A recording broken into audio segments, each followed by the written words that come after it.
Picoty Solaire, expert en solutions photovoltaïques pour un avenir durable. Et Akena, la reine des vérandas et des pergolas, vous présente Sud Radio, la planète demain, Christophe Debien. Bonjour et bienvenue sur Sud Radio pour un nouvel épisode de La planète demain, la seule émission dédiée à l'écologie positive qui donne la parole aux acteurs du changement et aux porteurs de solutions environnementales bien sûr, mais aussi innovantes. Alors aujourd'hui, nous avons le plaisir de recevoir dans les studios de Sud Radio un acteur de la transition écologique. J'ai nommé Paul Malignac, qui est CIO d'Espace Logia, fabricant de mobilier durable et issu de l'économie circulaire, principalement basé aux herbiers en Vendée, donc dans le cœur industriel de la Vendée. Bonjour Paul. Bonjour Christophe. Alors, depuis la fin des années 70, Espace Logia propose des solutions innovantes et durables d'agencement. En 2010, vous reprenez les rênes de l'entreprise familiale et après avoir travaillé assez longtemps aux côtés de votre père, je crois. Mais comment cette idée de durabilité est-elle née chez Espace Logia et comment a-t-elle évolué finalement ? L'idée de durabilité a toujours existé chez Espace Logia. Dès sa création dans les années 70-80, on était sur la notion de durée, de meubles pérennes qui durent, qui se transmettent de génération en génération, mais aussi des meubles capables de s'adapter en termes de fonction aux usages que les gens en font et aux usages qui évoluent. Donc on s'est vraiment créé sur une notion de temporalité et de meubles durables. Donc c'est notre ADN, j'ai envie de dire. Alors Paul, parlez-nous un petit peu de votre démarche d'éco-conception. Quel est le modèle que vous avez mis en place chez Espace Logia ? Alors le modèle est rigolo, ça remonte en 2017-2018 quand on faisait une étude de la concurrence. On a une petite PME vendéenne de 20 personnes et on s'est dit qui sont nos vrais concurrents et comment ils sont positionnés. Et là, on s'est rendu compte de quelque chose d'assez étonnant, c'est que notre principal concurrent, c'était le Bon Coin. C'était nos produits revendus sur des sites d'occasion type Bon Coin. Et là, ça nous a fait un choc. On s'est dit, mais pourquoi notre principal concurrent, c'est le Bon Coin ? Donc, vous avez décidé de faire autrement. Et là, on s'est dit, que peut-on faire ? Comment faire les choses ? On s'est rendu compte, à cette époque-là, que la durée d'utilisation de nos meubles était plus courte que la durée de vie des meubles. C'est-à-dire que quand vous achetez une chambre d'ado, vous achetez une chambre d'ado pour aller 10-15 ans. Et au bout d'un moment, l'ado n'est plus ado, donc il faut changer l'aménagement et l'utilisation. Alors que nos meubles ont des durées de vie de 35-40 ans. Donc on s'est dit, il y a un décalage entre les deux. Qu'est-ce qu'on peut faire ? On a travaillé à partir de l'ADN de notre boîte. Le truc le plus évident que font beaucoup d'acteurs du numérique, on va dire, c'est de dire on va faire l'obsolescence programmée. Si la durée de vie est trop grande, on va la raccourcir, on va des matériaux moins qualitatifs, des mises à jour. Mais c'est pas de l'économie circulaire, ça, mais monsieur. c'est pas du tout ce qu'on voulait faire. Nous, on s'est regardé, on s'est dit mais non, on n'a pas du tout envie de ça. Comment est-ce qu'on peut travailler sur ce sujet-là ? On s'est dit on va rendre les produits plus modulables pour qu'on puisse rendre leur durée de vie plus grande. Le lit une place d'un enfant devient un grand lit une place pour l'ado et devient un lit double pour le jeune adulte. Et on s'est dit, mais il faudrait qu'on aille quand même plus loin parce que la tendance de fond de vendre des choses d'occasion, les sites, les plateformes nombreuses qui vendent d'occasion étaient en pleine explosion. On s'est dit, qu'est-ce qu'on pourrait faire de plus ? Et c'est là où on s'est dit, nos produits sont en excellent état. Pourquoi ne pas aller les chercher chez nos clients, les ramener dans notre usine et voir ce qu'on pouvait en faire ? Donc tout est né de là. Et c'est comme ça qu'on a décidé de sourcer notre matière première chez nos anciens clients. Alors, très bien, mais comment vous intégrez les principes de fabrication durable dans vos projets en général ? Alors, dès le début, on conçoit des meubles qui sont réparables, qui sont fabriqués avec des matériaux durables qui ont un faible impact carbone, comme le bois, c'est un impact carbone négatif. Les arbres, ça capte du CO2. C'est pas du plastique où on va pomper des hydrocarbures dans les nappes au fond de la Terre. Et on essaye de leur donner des vies, d'avoir des concepts modulables qui permettent de faire évoluer leur fonction au cours du temps. Donc comme ça, on a des meubles qui durent plus longtemps, qui sont plus faciles à réparer et qui ont un impact faible sur l'environnement. Et les matériaux privilégiés, c'est uniquement le bois ou vous avez d'autres matériaux ? On favorise largement le bois. C'est vraiment notre savoir-faire, du vrai bois d'arbre, bois massif. C'est assez atypique, effectivement, dans le meuble, mais c'est la vocation qu'on veut donner. Cela vous permet de concilier design, durabilité et faible impact carbone, donc. Exactement. On pense que le bois est un matériau noble. On a une culture du bois en France depuis de nombreuses années. Et pour faire vivre ces savoir-faire, il faut continuer à les utiliser. Et en plus, c'est joli. Alors non seulement c'est joli, mais il y a un petit hic, je pense, dans la production, c'est les déchets. Comment contribuez-vous à la réduction des déchets chez Espace Logia, et notamment les déchets de bois ? Alors, bonne question, et effectivement, c'est important. Il faut voir qu'il y a une logique économique à avoir peu de déchets. Le bois, c'est une matière première qui vaut cher, qui coûte cher, donc intrinsèquement, quand vous travaillez sur ce type de matière, vous avez intérêt à avoir le moins de déchets possible. Donc ça, on l'intègre dès le début, dès le design, dès la conception. Et ensuite, comme on disait, au lieu de mettre sur le marché et de se dire le morceau de bois, il est perdu, pour fabriquer un nouveau produit, on va racheter un morceau de bois, on va couper un arbre. Non, nous sommes dit, on va aller chez nos clients, récupérer les anciens morceaux de bois qui sont déjà sur le marché, les ramener dans notre usine et les réintégrer dans un cycle de production. Ah voilà une démarche totalement d'économie circulaire pour le coup. L'idée, c'est vraiment de développer l'économie circulaire, à savoir, en tout cas, mon objectif, ce serait de passer à 40 voire 50% de matières premières sourcées directement de l'économie circulaire. Et peut-on vraiment parler de durabilité dans un monde où les gens changent de meubles tous les 5 ans ? Vous en parliez un petit peu au tout début, mais est-ce que réellement on peut parler de durabilité dans ce monde-là ? Est-ce qu'on peut ou est-ce qu'on doit ? Je pense qu'on doit parler de durabilité, il faut l'introduire. Premièrement, je pense personnellement qu'il y a une logique économique. Si vous prenez des produits à obsolescence programmée pas chers, vous allez devoir en changer tous les 3 ans. Si vous prenez des produits durables, fiables, réparables, avec des matières premières nobles, vous allez en changer tous les 15 ans. Bon, oui, si vous payez votre produit tous les 5 ans, c'est pas la même chose que d'investir pour 15 ans. C'est sûr, ça fait une belle différence. Il y a une logique économique à investir à utiliser pour certains produits, dans certains cas, des choses durables. Oui. Alors, vous parliez également de meubles, de mobilier modulable. En quoi le mobilier modulable est-il une réponse concrète aux enjeux environnementaux et notamment de consommation durable ?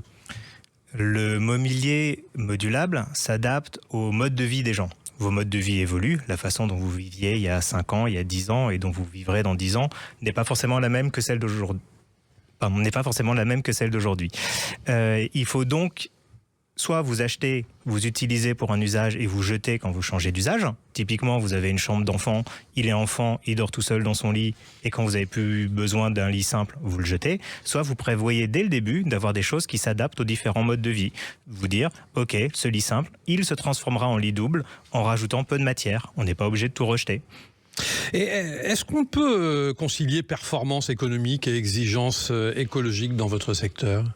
Oui, il faut une logique économique de toute façon pour toute transition écologique. Si vous n'avez pas de logique économique, que vous pensez que c'est uniquement sur l'éthique et la morale, dès qu'on va arriver à des moments de tension ou de crise, l'éthique et la morale sont souvent mises à mal. S'il y a une logique économique, s'il y a une vraie incitation à le faire, à avoir une démarche écologique, oui, ça va marcher. Typiquement, nous, période Covid, je vais parler en tant que petite PME, tous les marchés sont fermés pendant 6 mois. Impossibilité de sourcer des matières premières, ou en tout cas très difficile de sourcer des matières premières. On a mis nos clients à contribution. On leur a dit, ok, vous n'avez plus besoin de vos meubles, on a besoin de matières premières. Super, on va faire un deal. On vous propose de vous racheter, de vous offrir des bons de réduction ou de vous offrir des choses en échange du fait que vous nous donniez votre matière première. Et comme ça, on a un cercle vertueux. On offre des choses aux clients, ils nous offrent des choses en retour. On a un cycle vertueux qui rentre dans une économie circulaire. Alors vous parlez de vos clients, justement, les particuliers, les professionnels que vous rencontrez dans le cadre de vos activités, sont-ils dans l'évolution plutôt autour des solutions durables en matière de mobilier ? Sont-ils intéressés par le mobilier durable ? Où il y a une tendance sur le mobilier durable et sur le mobilier évolutif. Les gens ont conscience. La conscience écologique est là, elle est actée chez les gens, ça c'est évident. Tout le monde a conscience qu'il faut faire quelque chose pour la planète. Ensuite, c'est le passage à l'action qui est toujours difficile. Dans le passage à l'action, il y a à un moment la notion économique qui rentre en jeu, qui est importante. Il faut proposer quelque chose qui rentre dans la logique économique des gens et qui est aligné avec leurs valeurs. Ça, c'est vraiment l'objectif. Oui, Pardon, vas-y, excusez-moi. non, je vous en prie. Le fait de proposer des meubles qui évoluent, le fait de proposer des cycles qui permettent aux entreprises et aux consommateurs d'interagir de manière vertueuse, ça parle aux clients. Effectivement, il faut rester dans une logique aussi économique et de dire ok, ça a un coût. Est-ce qu'on est prêt à le payer? Est-ce qu'on a envie de faire un geste pour la planète et d'accepter certaines contraintes? Je vous propose de s'arrêter juste un tout petit instant, le temps de une publicité ou deux. On se retrouve avec vous, bien sûr, Paul, et avec Thibaut, notre French Trotter national, qui nous emmène à nouveau au Salon de la biodiversité. À tout de suite sur Sud Radio. Picotis Solaire, expert en solutions photovoltaïques pour un avenir durable. Et Akena, la reine des vérandas et des pergolas, vous présente Sud Radio, la planète demain, Christophe Desbiens. Et nous voilà de retour dans les studios de Sud Radio, la planète demain, en compagnie de notre invité Paul Malignac, qui lui nous parle de mobilier durable et d'éco-conception. Et bien sûr, nous avons avec nous notre Thibaut, le French Trotter, Thibaut, le national French Trotter, qui nous amène une nouvelle fois au Salon de la biodiversité qui s'est tenu il y a quelques semaines à Paris. C'est ça, Thibaut? Exactement, Christophe. On rappelle que c'est un événement qui se tient conjointement avec le Salon des maires, une proximité qui permet de placer les enjeux environnementaux au cœur des préoccupations des élus locaux. Et c'est l'occasion aussi pour les entreprises du domaine de l'environnement de proposer leurs services aux collectivités, comme on va le découvrir avec Cap Vert, une entreprise d'aménagement et d'entretien des parcs et jardins. Mais juste avant, j'aimerais vous faire découvrir l'association Les Écomères, qui rassemble les maires et les élus investis dans le développement durable. Et c'est d'ailleurs l'un des partenaires du salon. Et on va écouter Yvonne de Citivo, sa secrétaire générale, qui nous parle du rôle de cette association.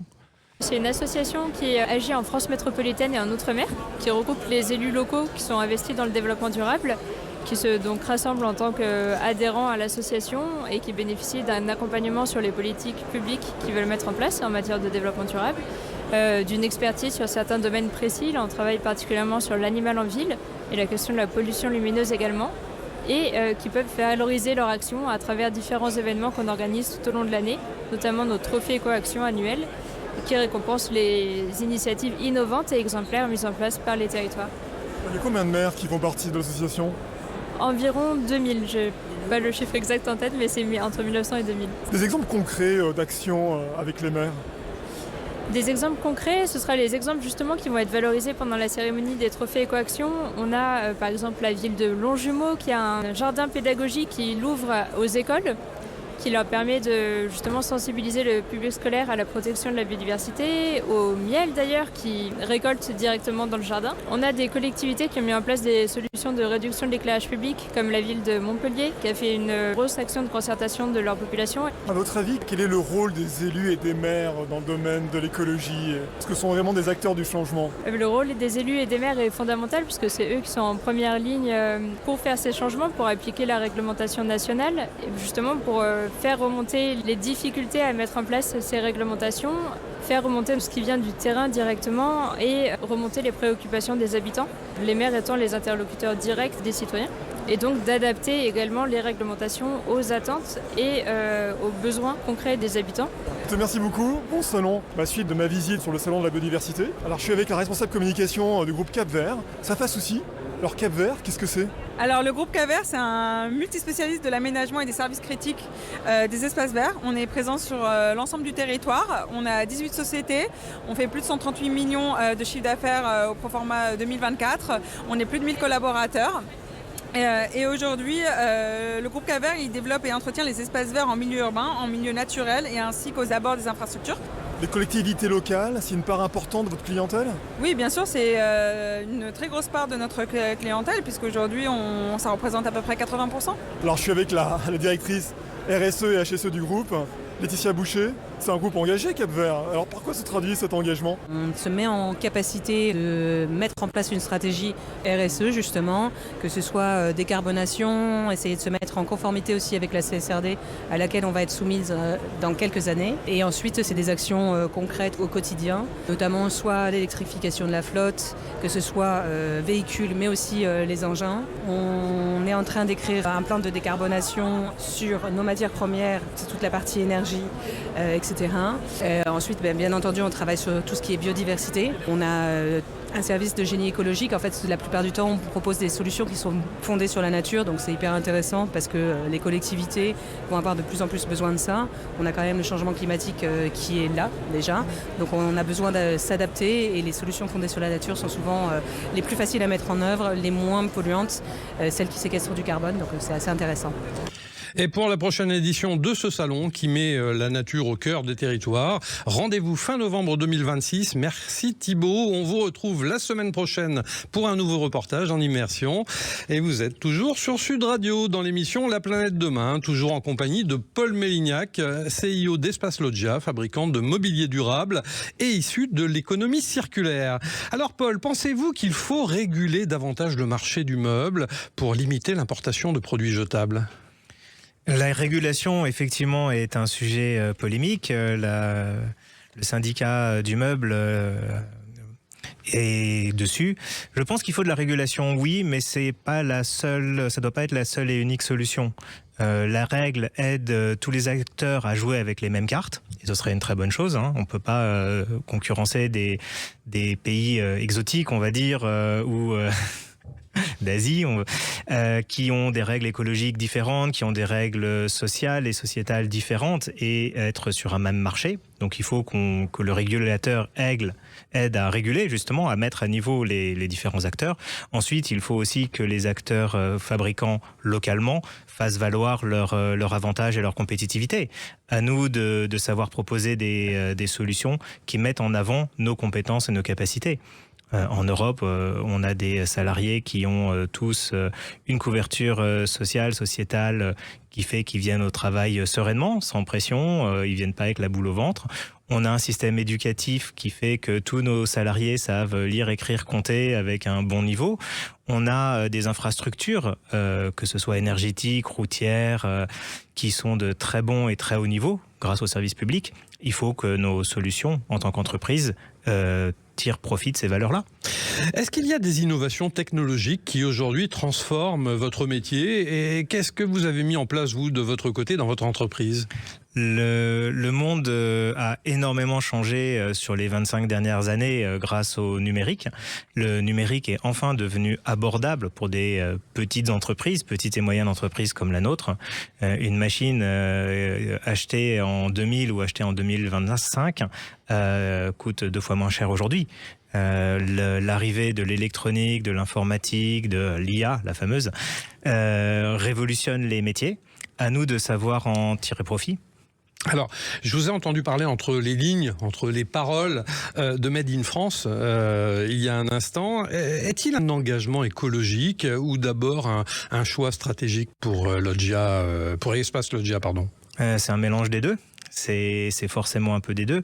Il y a une valeur forcément patriotique. À un moment, je suis né en France, j'ai bénéficié des avantages de la société française. Donc, quelque part, c'est aussi mon rôle en tant que dirigeant d'apporter ma pierre à l'édifice à un petit niveau.